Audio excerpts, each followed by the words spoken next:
Jolulipa.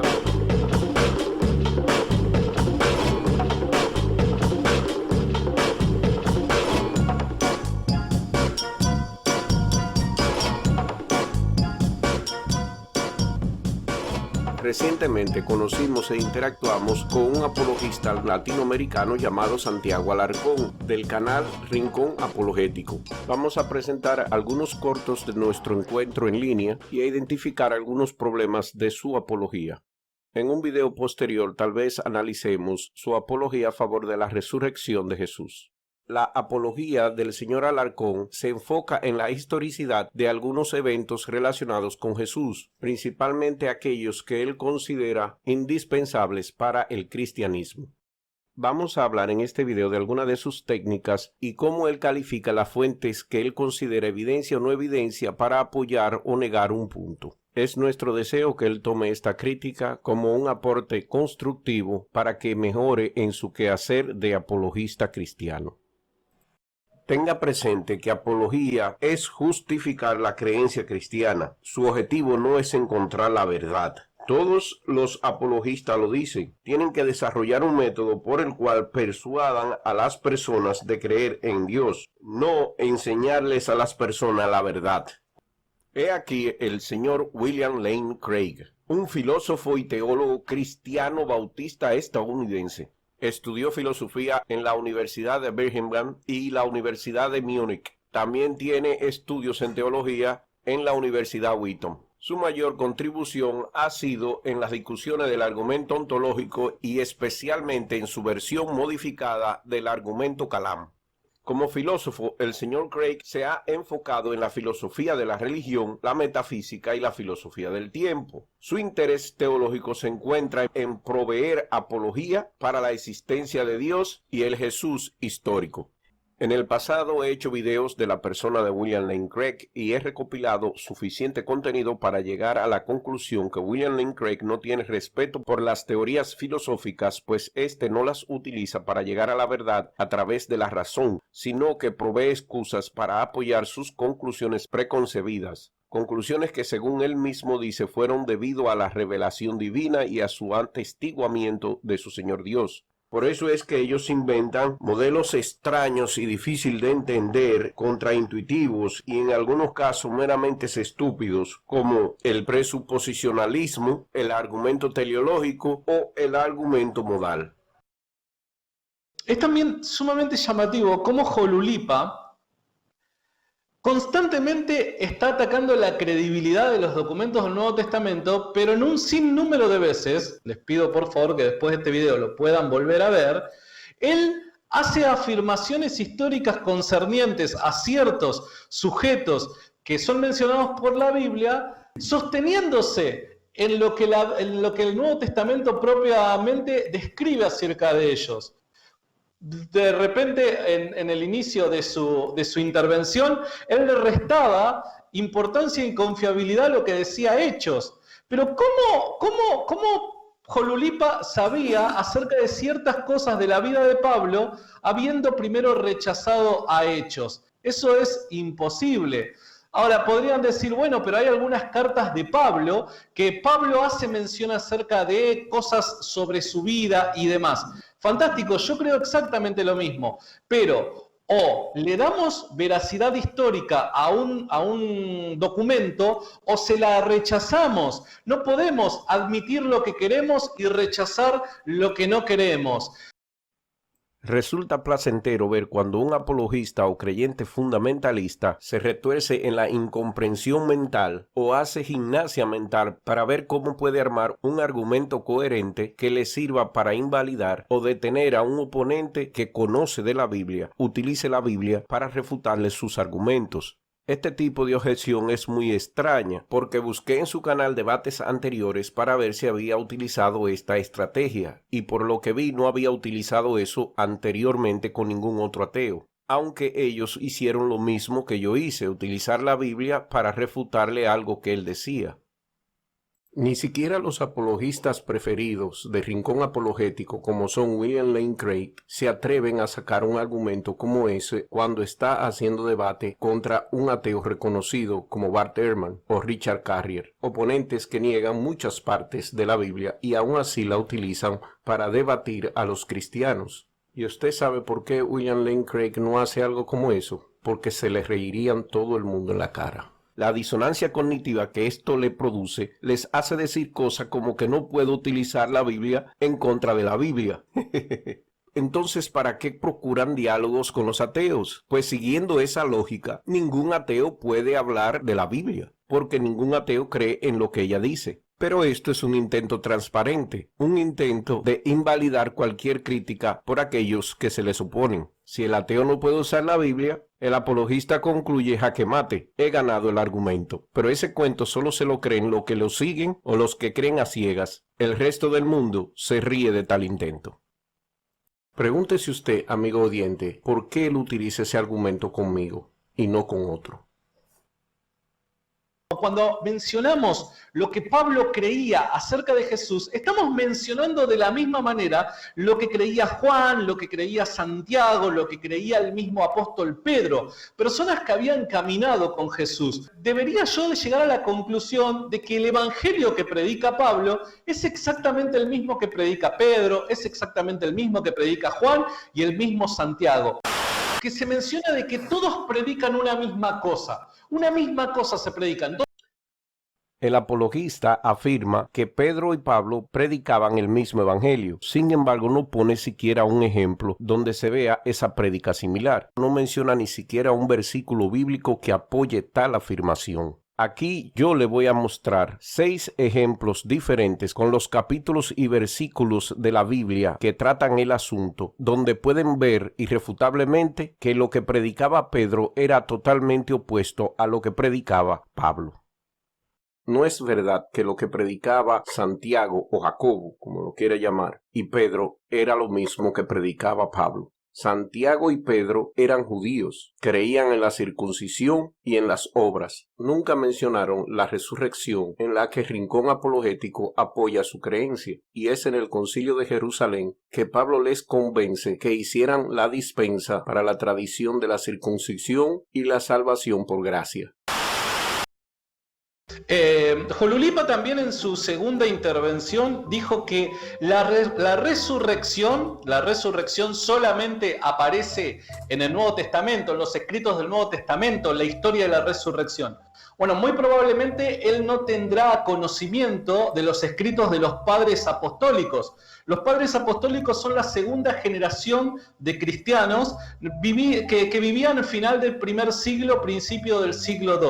O sea, estamos hablando de personas que han vivido antes de los 100 años concernientes a la vida y obra de Jesús. Los padres apostólicos hablan en numerosas oportunidades acerca de un evento histórico y real que luego llamaron la resurrección. Resurrección básicamente quería decir lo que a nosotros se nos viene a la cabeza, ¿no? Resurrección era que un muerto realmente había vuelto a la vida. Entonces, no solamente el Nuevo Testamento habla de la resurrección, sino que esta generación de cristianos ha escrito hasta el cansancio acerca de este hecho, de este evento y de esta creencia que realmente había ocurrido. El apologista se atreve a hablar de que yo no conozco los padres de la iglesia, teniendo en pantalla una cita de un padre de la iglesia puesta ahí por mí. Esta gente está dentro de un mundo tan embuido y se atreve a decirme que yo no conozco los padres de la iglesia, cuando en pantalla yo he puesto una cita de un padre de la iglesia. Cuando el apologista menciona los padres de la iglesia temprano, que hablaron de la resurrección, no está siendo claro, porque no menciona ningún nombre de esos padres, solamente que hablaron de que la resurrección existió. Pero, ¿qué tiene de verdad esto? Aquí está la lista de los padres de la iglesia.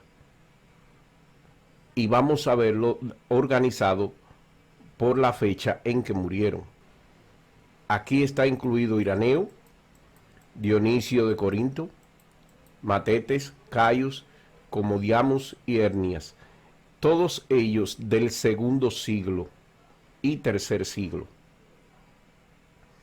Marción, Alexander Lipópodis, Gaius Manus Victorius, Julius Firmicius Maternus, todos estos son del IV siglo y después vienen los del V siglo.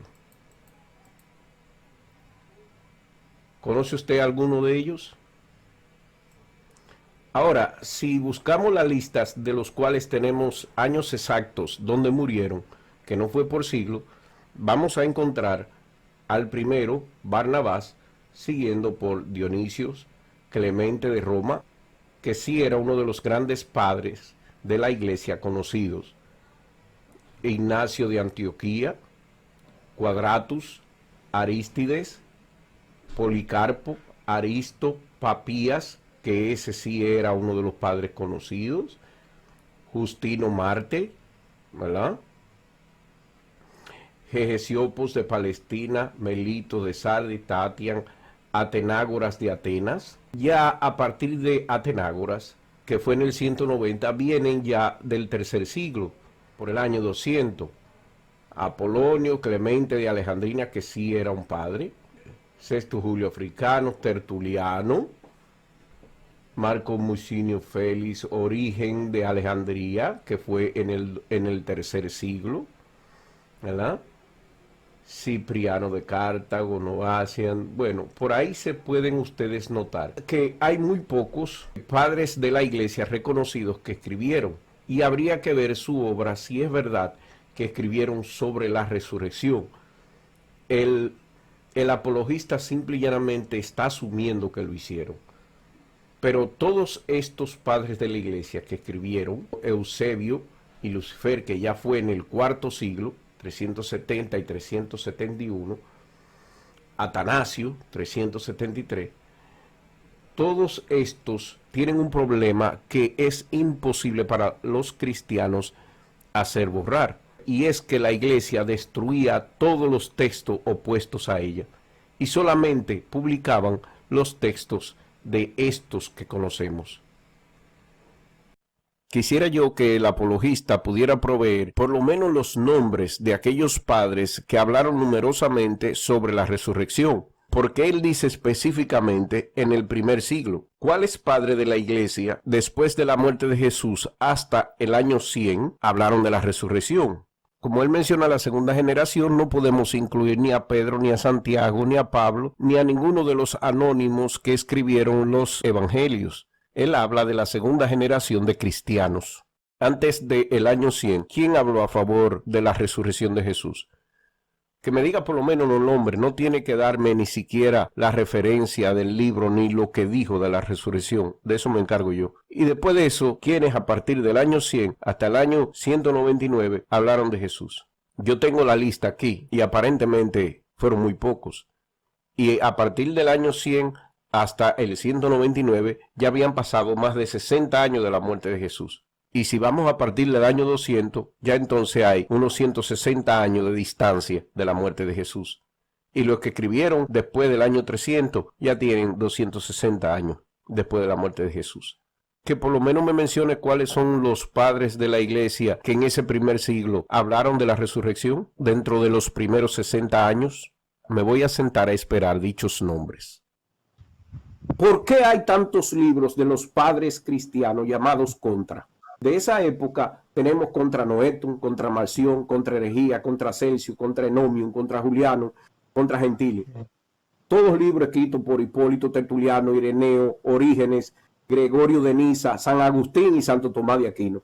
Los padres doctores de la iglesia escribieron eso. Sin embargo, el texto original que ellos criticaban no existe. No existe el libro de Celcio, ni el de Enomium, ni el de Juliano, ni tampoco existe el de Marción. ¿Tú sabes por qué no existen? Porque la iglesia los destruyó totalmente. Aquellos documentos eclesiásticos que nos llegan, que no están dentro del canon, fue porque lograron escaparse a la destrucción de una iglesia que tenía el poder, que era la iglesia del imperio. En ese sentido, el cristianismo se creció y va a existir por los siglos que tú quieras, porque el cristianismo tiene una cualidad que muy pocas, el islamismo aprendió del cristianismo y ha logrado eso, que es que se inserta en el Estado. Él como que segundos después de yo hablar de, por ejemplo, de las literaturas cristianas que me hacen decir que la literatura cristiana no es confiable, y le hablo de todos los libros llamados contra, escritos por los padres de la iglesia, él no le llama a eso evidencia, como si esos libros no existieran. Pero alguien escribe algo contra Celso, y nosotros sabemos lo que Celso escribió por lo que escribió el padre sobre Celso, pero el libro de Celso no aparece en ninguna parte. Todos los manuscritos fueron destruidos por la iglesia, porque así era que funcionaba la iglesia en ese tiempo. Si el apologista se quiere defender diciendo que él hablaba de padres del primer siglo, cuando él dijo que yo no tenía conocimiento de los padres de la iglesia, él habló generalmente, no solamente de los del primer siglo, sino todos los padres de la iglesia. Y ahí en pantalla había uno. Así que esa defensa no la puede aplicar. Mi consejo a Santiago es que nunca haga eso. Nunca diga que su oponente no sabe de una cosa o de otra. Refiérase simple y llanamente al argumento. Si usted quería argumentar de los padres de la iglesia, usted puede decir que su oponente no ha mencionado los padres de la iglesia que usted considera una fuente, pero no diga que él no conoce de ello, porque entonces se verá que usted quiere minimizar el conocimiento de su oponente en vez de atacar a su argumento. Él describe una reunión que tiene con los principales de la iglesia primitiva. Entre ellos estaban Pedro, Juan y Jacobo. Y fui a ver a Pedro. La palabra ver que utiliza Pablo es la palabra griega historeo. La palabra historeo en el griego lo que quiere decir es que fue a reunirse, o se fue a reunir con el objetivo de hacer historia. Historeo luego se deriva de esa palabra lo que nosotros hoy conocemos por historia. ¿Qué objetivo tenía Pablo con ver al principal referente de la iglesia primitiva que había caminado con Jesús? Claramente Pablo se habría convertido al cristianismo. Lo que más le importaría a Pablo era poder averiguar algo concerniente a lo vivido con Jesús en el tiempo que caminó en la tierra. Aquellos que según el mismo Pablo son columnas de la iglesia primitiva, que se menciona de que todos predican una misma cosa se predica. Entonces, cuando Pablo hace mención de la resurrección de Cristo, está haciendo mención a un evento histórico que realmente ocurrió y además se apoya en el testimonio de aquellos que realmente caminaron con Jesús. Pedro y Juan, llamados columnas de la iglesia primitiva. A la reunión que se refiere el apologista es al Concilio de Jerusalén, que es cuando Pablo se impone a Pedro y a Santiago en cuanto a la doctrina de la nueva iglesia. Aquí lo dice claro cuáles eran los temas: controversia de la circuncisión y los judaizantes, otros asuntos judaizantes. Entonces van a notar algo muy interesante. Este concilio fue aceptado por toda la iglesia, la católica, la bizantina, la oriental y los protestantes, como válida. Y él es protestante y la acepta.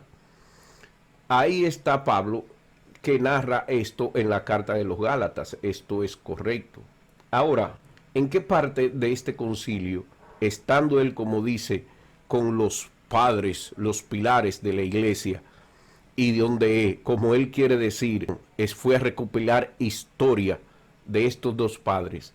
¿En qué parte describe Pablo la narrativa de resurrección contada por Pedro y Santiago? ¿En qué parte? En ninguna parte. No hay parte alguna donde se hable de tal resurrección. Simple y llanamente se trataron los temas que a Pablo le convenían para poder vender la iglesia en Asia Menor. Si es verdad que Pablo estuvo hablando de historia con estos pilares de la iglesia, ¿cómo es posible que se le olvide tratar el tema más importante que él quiere vender bajo su doctrina? La resurrección de Cristo. Si la iglesia no existe sin esa resurrección, ¿cómo no la tratan en el primer concilio de la iglesia? y un concilio aceptado por todos. ¿Por qué lo que se trata es quitar todos los requisitos de los judíos para que los gentiles no tuvieran que cumplirlo? ¿Por qué se enfoca en eso y no aquello? Porque simple y llanamente la resurrección no era tema de Pedro ni de Santiago, porque ni Pedro ni Santiago la mencionaron en sus cartas. Pedro no la mencionó en sus cartas, ni tampoco lo hizo Santiago. Solamente Pablo, que inventa y vende esta idea. Entonces, este ejemplo de historicidad y de fuente que él menciona se convierte en realidad en una estocada mortal a su argumento. Bueno, vamos a parar este video en esta parte porque creo que ya mi punto ha sido establecido y es enseñarles a mi audiencia cuál es la función de un apologista y cómo ellos operan. Como tengo más material, entonces la semana que viene subiremos otro video analizando la apología de la resurrección de Jesucristo presentada por este y otros apologistas. No se lo pierda.